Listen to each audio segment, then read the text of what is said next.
2 রাসূল সাল্লাল্লাহু আলাইহি ওয়াসাল্লাম বলেছেন, কোনো ব্যক্তির মিথ্যাবাদী হওয়ার জন্য এতটুকুই যথেষ্ট যে সে যা শোনে তা যাচাই বাছাই ব্যতীত অন্যদের কাছে বলে বেড়ায়। সহিহ মুসলিম।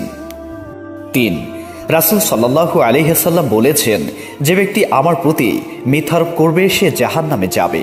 বুখারী ও মুসলিম। 4 পিতামাতার সন্তুষ্টিতে আল্লাহ সন্তুষ্ট, আর পিতামাতার অসন্তুষ্টিতে আল্লাহ অসন্তুষ্ট। তিরমিজি, সনদ হাসান ও মিশকাত। 5 ওয়াক্ত সালাত আদায় করলে 50 ওয়াক্ত সালাতের সওয়াব পাওয়া যায়। বুখারী ও মুসলিম ও তিরমিজি।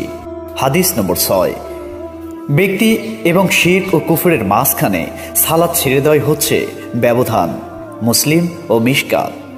কিয়ামতের দিন বান্দার কাজ সমূহের মধ্যে সর্বপ্রথম সালাতের হিসাব নেওয়া হবে। সহিহ তিরমিজি, ইবনু মাজাহ। 8 যে ব্যক্তি ফজর ও আসরের নামাজ আদায় করবে